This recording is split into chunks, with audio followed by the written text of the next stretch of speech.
ನಮಸ್ತೆ ಸ್ನೇಹಿತರೆ. ಅಮಾವಾಸ್ಯೆ ಸನಾತನ ಧರ್ಮದಲ್ಲಿ ಮಹತ್ವದ ದಿನವಾಗಿದೆ. ಇದು ಪೂರ್ವಜರನ್ನು ಗೌರವಿಸುವ ಅತ್ಯಂತ ಶಕ್ತಿಶಾಲಿ ದಿನಗಳಲ್ಲಿ ಒಂದಾಗಿದೆ. ಈ ದಿನವನ್ನು ಪೂಜೆ, ಪಿತೃತರ್ಪಣ, ಪಿಂಡದಾನ, ಗುಣಪಡಿಸುವ ಅಭ್ಯಾಸಗಳನ್ನು ಮಾಡಲು, ಇಂದಿನ ಆಘಾತಗಳಿಂದ ಬಿಡುಗಡೆ ಹೊಂದಲು ಮತ್ತು ಆಧ್ಯಾತ್ಮಿಕ ಶುದ್ಧೀಕರಣಕ್ಕೆ ಬಳಸಲಾಗುತ್ತದೆ. ಸೋಮವಾರದಂದು ಬರುವ ಅಮಾವಾಸ್ಯೆಯನ್ನು ಸೋಮಾವತಿ ಅಮಾವಾಸ್ಯ ಎಂದು ಕರೆಯಲಾಗುತ್ತದೆ. ಜೂನ್ ತಿಂಗಳಲ್ಲಿ ಸೋಮಾವತಿ ಅಮಾವಾಸ್ಯೆಯನ್ನು ಜೂನ್ 15, 2026 ಆಚರಿಸಲಾಗುತ್ತದೆ. ಅಮಾವಾಸ್ಯೆ ಆರಂಭ ಜೂನ್ 14, 2026 12:19 PM. ಅಮಾವಾಸ್ಯೆ ಕೊನೆಗೊಳ್ಳುವುದು ಜೂನ್ 15, 2026 ಬೆಳಗ್ಗೆ 8:23.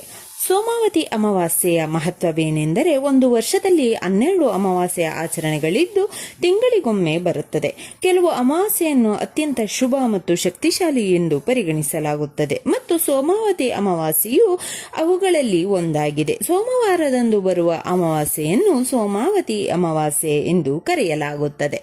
ಸೋಮ ಎಂದರೆ ಸೋಮವಾರ ಮತ್ತು ಅಮಾವಾಸ್ಯೆ ಎಂದರೆ ಅಮಾವಾಸ್ಯೆಯ ದಿನ. ಹಿಂದೂಗಳಲ್ಲಿ ಈ ದಿನವು ಹೆಚ್ಚಿನ ಧಾರ್ಮಿಕ ಮತ್ತು ಆಧ್ಯಾತ್ಮಿಕ ಮಹತ್ವವನ್ನು ಹೊಂದಿದೆ. ಈ ದಿನದಂದು ಪೂರ್ವಜರನ್ನು ಪೂಜಿಸುವುದು, ದಾನ ನೀಡುವುದು ಮತ್ತು ವಿವಿಧ ಆಧ್ಯಾತ್ಮಿಕ ಚಟುವಟಿಕೆಗಳಲ್ಲಿ ತೊಡಗಿಸಿಕೊಳ್ಳುವುದರಿಂದ ಜೀವನದಲ್ಲಿ ನೆಮ್ಮದಿ, ಸಮೃದ್ಧಿ ಮತ್ತು ಆಧ್ಯಾತ್ಮಿಕ ಬೆಳವಣಿಗೆಗೆ ದೊರೆಯುತ್ತದೆ ಎಂದು ಭಕ್ತರು ಭಾವಿಸುವುದರಿಂದ ಆಧ್ಯಾತ್ಮಿಕ ಪುಣ್ಯಕ್ಕಾಗಿ ಈ ಕಾರ್ಯಗಳಲ್ಲಿ ತೊಡಗಿಸಿಕೊಳ್ಳಬೇಕು. ಅನೇಕ ಭಕ್ತರು ಗಂಗಾ ಸ್ನಾನವನ್ನು ಆಚರಿಸುತ್ತಾರೆ, ಏಕೆಂದರೆ ಈ ದಿನವು ಆಧ್ಯಾತ್ಮಿಕ ಸ್ನಾನಕ್ಕೆ ತುಂಬಾ ಅನುಕೂಲಕರವಾಗಿದೆ. ಗಂಗಾ ನದಿಯಲ್ಲಿ ಧುಮುಕುವುದು ಪ್ರತಿಫಲದಾಯಕ ಮತ್ತು ಪುಣ್ಯಕರ ಎಂಬ ನಂಬಿಕೆಯನ್ನು ಅನುಸರಿಸಬೇಕು. ಸೋಮಾವತಿ ಅಮಾವಾಸ್ಯೆ 2026 ಪೂಜಾ ವಿಧಿಗಳು. ಸೂರ್ಯನಿಗೆ ನೀರು ಅರ್ಪಿಸಿ. ಬೆಳಿಗ್ಗೆ ಬೇಗನೆ ಎದ್ದು ಸೂರ್ಯನಿಗೆ ಅರ್ಘ್ಯ ಅರ್ಪಿಸಿ.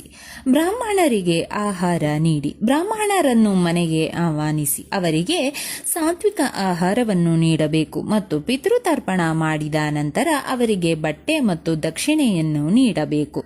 ಅರಳಿ ಮರಕ್ಕೆ ನೀರು ಅರ್ಪಿಸುತ್ತಿರುವುದು. ಅರಳಿ ಮರಕ್ಕೆ ಸಿಹಿ ನೀರನ್ನು ಅರ್ಪಿಸಿ ಅದಕ್ಕೆ ಹಾಲು ಮತ್ತು ಸಕ್ಕರೆಯನ್ನು ಸೇರಿಸಿ ನೀವು ಆ ನೀರನ್ನು ತಯಾರಿಸಬಹುದು. ಪೀಪಲ್ ಮರದ ಕೆಳಗೆ ಒಂದು ದಿಯಾವನ್ನು ಬೆಳಗಿಸಿ. ನೀವು ದೇಸಿ ತುಪ್ಪದಿಂದ ದೀಪ ಹಚ್ಚಿ ಅದನ್ನು ಅರಳಿ ಮರದ ಕೆಳಗೆ ಇಡಬೇಕು. ಪೂರ್ವಜರು ಮರದ ಒಳಗೆ ವಾಸಿಸುತ್ತಾರೆ ಎಂದು ನಂಬಲಾಗಿದೆ. ಆದ್ದರಿಂದ ಮರವನ್ನು ಪೂಜಿಸುವುದು ಪುಣ್ಯ.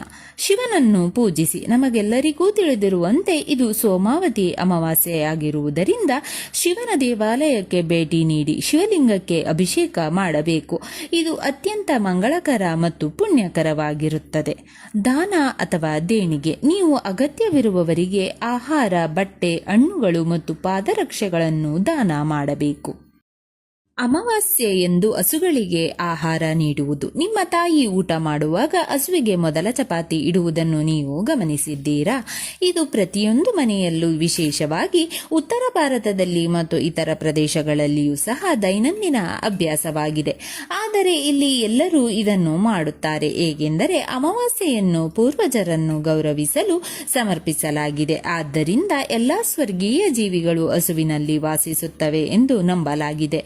ಆದ್ದರಿಂದ ನೀವು ಹಸುವಿಗೆ ಆಹಾರವನ್ನು ನೀಡಿದಾಗ ಅದು ಅತ್ಯಂತ ಪುಣ್ಯಕರ ಮತ್ತು ಪ್ರತಿಫಲ ನೀಡುವ ಆಚರಣೆಯಾಗಿದೆ.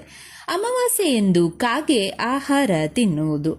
ಕಾಗೆಗಳು ಶನಿದೇವರು ಮತ್ತು ಪೂರ್ವಜರೊಂದಿಗೆ ಸಂಬಂಧ ಹೊಂದಿವೆ. ಪೂರ್ವಜರಿಗೆ ಸಂಬಂಧಿಸಿದ ಆಚರಣೆಗಳನ್ನು ಮಾಡುವಾಗ ಕಾಗೆಗಳಿಗೆ ಆಹಾರ ನೀಡಬೇಕು, ಏಕೆಂದರೆ ಕಾಗೆಗಳನ್ನು ಪೂರ್ವಜರ ಸಂದೇಶವಾಹಕರು ಎಂದು ಕರೆಯಲಾಗುತ್ತದೆ ಮತ್ತು ಅವರ ಮೂಲಕ ಪೂರ್ವಜರಿಗೆ ಆಹಾರವನ್ನು ತಲುಪಿಸಲಾಗುತ್ತದೆ ಎಂದು ನಂಬಲಾಗಿದೆ.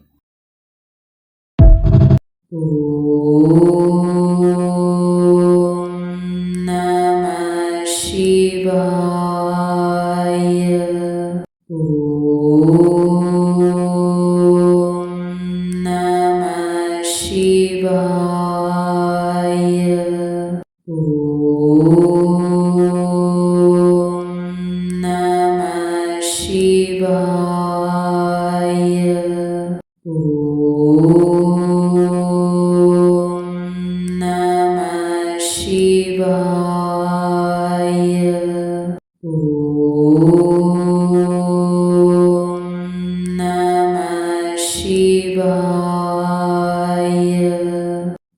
ಓಂ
ಸ್ನೇಹಿತರೆ, ಈ ವಿಡಿಯೋ ಇಷ್ಟವಾದಲ್ಲಿ ಲೈಕ್, ಶೇರ್ ಆ್ಯಂಡ್ ಕಾಮೆಂಟ್ ಮಾಡಿ. ಮುಂದಿನ ವಿಡಿಯೋಸ್ಗಳಿಗಾಗಿ ಚಾನಲ್ ಅನ್ನು ಸಬ್ಸ್ಕ್ರೈಬ್ ಮಾಡಿ. ಧನ್ಯವಾದಗಳು.